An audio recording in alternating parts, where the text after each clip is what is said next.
Joining us now is Governor Noel Rosal of Albay. Magandang umaga po sa inyo, Governor. Thanks for joining us. This is Angela again, and with me is Diego po.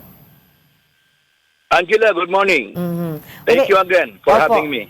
Opo. Now, Governor, ano po ba yung current situation natin around Mayon Volcano? At of course, nakakakita po kami ng mga update ng mga activities po kasi ng Mayon. Yes, actually, kakamit lang namin ng P-Box. Ganito ang situation. 2 nights na po, continuous ang PDC, yung pyroclastic density current. Yes. But nakikita yung P-Box, wala pa yung characteristic na itaas nila to alert level 4. So meaning, wala pa yung ingredients, yung magma. Right. Kaya talagang ito yung nakita natin noong 2023, kung naalala nyo, na ganito lang, no? So hindi na tayo nag-raise tayo ng alert level 4. So hindi gaya nung 2018, the ingredients was there. Talagang naging explosive siya up to 2 kilometers, no? Ngayon, so we have to maintain muna itong alert level 3, meaning we have to maintain no human activity sa 6 kilometers permanent danger zone. So ngayon po, ang update natin, all accounted na, medyo nadagdagan pa ng konti kasi yung mga salaylayan, sinabay na natin yung mga malalapit. So we have now, from 700 plus, nadagdagan ng more than 100 families. Pero okay naman yan. And we are now almost 3,500 in the 17 evacuation centers of Albay. And binisita pa lang ito ni Secretary Rex Gatchalian. Maganda naman at nakapagbigay na tayo ng good for 15 days. Governor, ano po ba yung magiging batayan natin na makapag-push tayo for alert level 4? Alert level 4, ang sinasabi sa akin ng P-Box, titingnan nila kung yung magma, talagang yung pressure. Kasi may measuring tool tayo dyan, Yeah. Nakita nila. Then they will advise me 1 week before. Pag nakita nila, para makapaganda na tayo. Yes, Carl? Yeah. 13,000 family at least, no? Pag talaga nag-alert level, Nawawala po kayo. we will separate the men. Hello? Yes, Ayun, okay go na ahead lang. po. Nawala po Okay. kayo. Can you repeat that po? What you said? Itong 13,000 families, ito yung talagang iba na to. Siyempre, mapupuno ang mga evacuation centers natin. Yes, go beyond the 6-kilometer danger zone, yung medyong safe pa, meron na po pong balita Pilit na mo muna.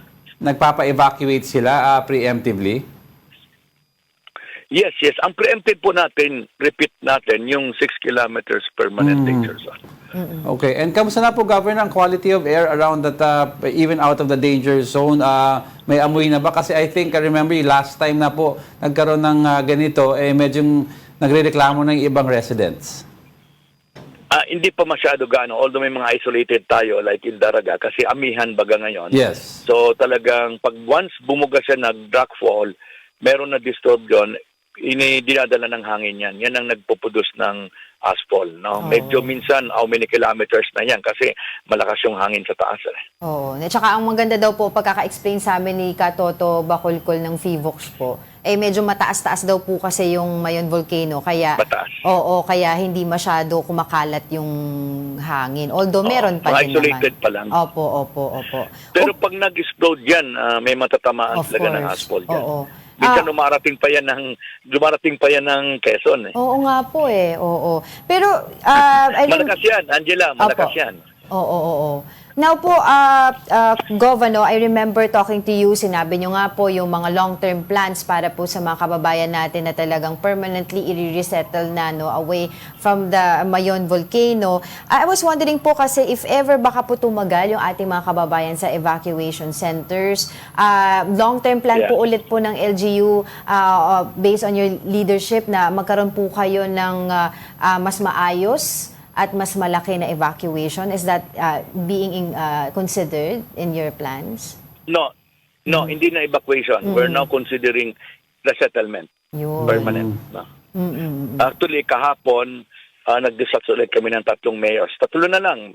At least we have to commend also the mayors. Gaya ng ginawa natin sa Legazpi, 0 tayo. At least sa Legazpi ngayon, the main city, tranquilo, wala tayo tahimik dahil walang evacuees, no? That's So good. sabi ko sa kanila, you have to do that also. So in Kamalig, you're talking about 300 families. In Tabaco, 300. And in Malilipot, about ganun din. Ang tingin ko, matutulungan to ng national government sa amin ang lupa. Then ang challenge talaga dito yung anak buhay, no? Yung Yeah. livelihood. Ito ang pinag-uusapan namin ng political will talaga ito, Angela. And sinong kasama mo, ma'am? Si, Angelo, si Diego po. Angelo, sorry. Yes, sir. Alam mo, Yes, Gov. ito talaga political will. Political will talaga ito. And anyway, sana last na to, dang susunod tayo mag-interview. Angela, hindi na ako mahiya. 6 kilometer permanent, tapos may ini-evacuate tayo. Dapat wala Oo nga kasi po permanent, eh. di ba? That's true. Oo, lagi po yan kasi pinag-uusapan natin. Of course, yung livelihood din po ng Nakakaya. mga evacuation, Lahat ng mga big evacuees. networks. Oo. Yeah, lahat ng big network siguro tataka. Bakit 6 PDC? May mga evacuees. Oo. Kaya nga permanent eh. Opo, that's true. But That's anyway, hindi naman po ganun kadali kasi nga mga barangay to, may political issue to kasi siyempre boboto yung mga Yeah, tao. Yes, voters. oo. Malaking kabawasan yan kay kapitan sa barangay, kaya pag-uusapan talaga namin. Oo, okay. And so far po, Gov, yung pagdating po sa basic necessities ng ating mga evacuees, meron pa naman po tayo sapat na supply sa kanila, para sa kanila? So far, kung ito lang, hindi naman sa confident tayo, kayang-kaya natin itong 1,000 families almost. Kaya natin ito kahit 6 months. Pero siyempre, sa tulong din ng national. Nandiyan na yung national government. Paano po yung pag-aaral, pagbabalik po ng mga estudyante na affected po by this activity ng Mayon? Well, ito ang maganda, no? 'Di ba? Kakabalik ko lang na governor, ano? Ito nakita ko kasi nag-ikot ako. Yung mga gaya ng Tabaco City, merong project yung BUB, yung DILG noon. May mga evacuation centers na hindi na ginagamit yung paralan. Napakaganda itong pwedeng gamitin sa ibang bayan, ano. Kaya kakaunti na lang, meron na lang ata kami malilipot, no? Na wala pa talaga. So ito ang concentrate natin na isa pa palang challenge to. Pag nawala na tayo 6 kilometers, hindi na natin madidisturbo itong mga bata. Oo. Yung ibang munisipyo ngayon, I talked to the DepEd, gawin na muna yung apektuhan, may morning, ihatiin na muna morning, afternoon yung klase. Kasi magbabakasyon na, kawawa yung mga bata, mapagpatuloy lang natin yung pag-aaral. Yes. Pero hindi po ninyo sinuspend muna ang mga klase. Hindi pa kailangan, Angela, kasi alert level 3. Pag alert level 4, we have to decide on that. No? Gov, tapos meron na bang coordination ng DOH? Kasi I remember also yung nangyari sa Taal, nagko-coordinate sila carefully sa mga LGU kasi binabantayan nila yung respiratory illnesses na pwedeng po mag-develop due to yung nangyayari sa activity sa volcano. Yes, andito na yung regional office nila, saka provincial office from day one. Naka-monitor tayo. As a matter of fact, sila ang in-charge natin sa mga face masks ng LGU. Naka-ready po tayo. Thousands of face masks ang ating piniredy kasi nga for any eventuality. Ito talaga ang magiging labanan dito, ang asphalt. Tsaka Gov, yung face mask na ito ata N95 yan, no Gov? Yeah, 95 dapat. Hindi pwede yung sa surgical. Yes. Kasi may quantum, may solid particle to, di ba? May solid particle. Yes, that's right. Hindi lang natin nakikita pero may solid particle po yan. Nakakatakot yan. Okay. Gov, paano po natin binabantayan yung areas na na-evacuate na po ng mga residente to make sure wala pong babalik? At saka ang tanong din po, meron po ba na mga pasaway na bumabalik po doon sa kanilang bahay? Kasi hindi rin po natin sila masisi. Yung iba, yung mga pets po nila, yung mga pangkabuhayan po nila nandoon. Yeah. Muna, salamat tayo. At day one din, nandun na yung 49th IB ng Philippine Army. Talagang, push button yan. Nandiyan na yan sa sistema natin. We're doing this through the years. Andun yung PNP rin, naglagay din ng company sila doon. So, nandun tayo, may checkpoint tayo. Yung mga pasaway, merong mga konti-konti. Alam mo naman kasi yung mga pananim nila, yung mga hayop. Kaya nga kahapon, yung budget yan, inallocate na natin. Cluster din tayo ng mga, yung hayop pa, isang problema yan. Kaya bababa din natin. Oo. Una muna, yun nasa 6 kilometers. Oo, yun ang importante kasi ang hirap din iwan po din sila Importante kasi yun. these are mga buhay din naman po sila. And of course, yung tanong din po dito, Gov, ano po yung ating mga preparation or yung mga coordination with FIVOX and other agencies to make sure na kayo po ay well coordinated in terms of, making plans nga po dito para sa mga residente affected by the recent activities ng Mayon volcano?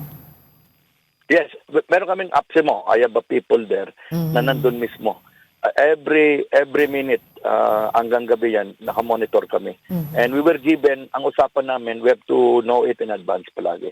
Kung nakita nilang may abnormality talaga, we have to move now. Hindi pwedeng real time yan kasi mahirap, matataranta ang mga tao. So hindi na kayo nakakatulog, Gov? Okay naman. Last night, I nakatulog tayo ng mga 1 o'clock. Pero ngayon, ikot tayo. Ngayon, mapunta ako sa Kamalig. Kasi yung Tagaytay, maraming evacuation. I have to see kung kamusta yung sitwasyon. Yung pagkain, okay naman siguro. Pero yung tubig, yan ang gusto kong makita. Oo, isa pa yun sa dapat ma-check natin. Pero, Gov, yung kamusta po? Tourism ng of course, ng Albay. Yan po ay isa din po sa mga tinitignan po natin ngayon kung if this going to be affected by the activities ng Mayon. Actually, Angela, sa totoo lang, pag ganito, may nag-i-increase yung hotel occupancy namin. Basta ang rule lang namin, sumunod lang, may mga view deck kami dito. Ang famous dito, I hope kung nabalita mo yung Linion Hill, yun ang famous. Yes, Bubuksan ko ulit ngayon. Para doon lang sila. That's about 15 kilometers, but full view of Mayon. Yeah, and even Kasi, Lahat ng mga turista natin nandyan. Lahat. Because I heard, Gov, may mga Lalo grupong... na paggabi, fireworks talaga. Maganda Oo, talaga eh. tingnan. Yun gusto ko tanongin, Gov, kasi may mga grupong, yung mga tinatawag din, yung mga volcano watchers, sa mga content creator. They're welcome. Oo. Pero Hindi minsan, naman Gov, kinukuha natin na maghirap, ha? Oo. Angelo, ha? Pero binabantayan niyo ba, ito Gov? talaga, hinabangan namin 2018, dami ng turista namin. Pero binabantayan niyo, minsan may mga pasaway, Gov, na sumisingit eh. Hindi, kasi magdadagdag tayo ng enforcers. Pag meron na tayong mga demarcation, 8 kilometers extended yan. That's a perfect kwan ng Albayan. Hindi yan pwede pasukin nila. Kasi alam namin yung mga entry. We have about 13 entry points. Okay. Lahat yan sarado. Otherwise, dadaan sila dun sa delikado, mga rabinan yun. Hindi naman sila pwede dumaan doon kasi may mga bangin doon. So para malinaw, Gov, bubuksan niyo yung view deck para sa mga gusto tumingin? Yes. Okay. kapag gabi. Alright, sige po, Governor, patuloy po kami makipag-coordinate sa inyo regarding this issue. Maraming salamat po sa inyong oras, Governor Noel Rosal of Thank you. Albay.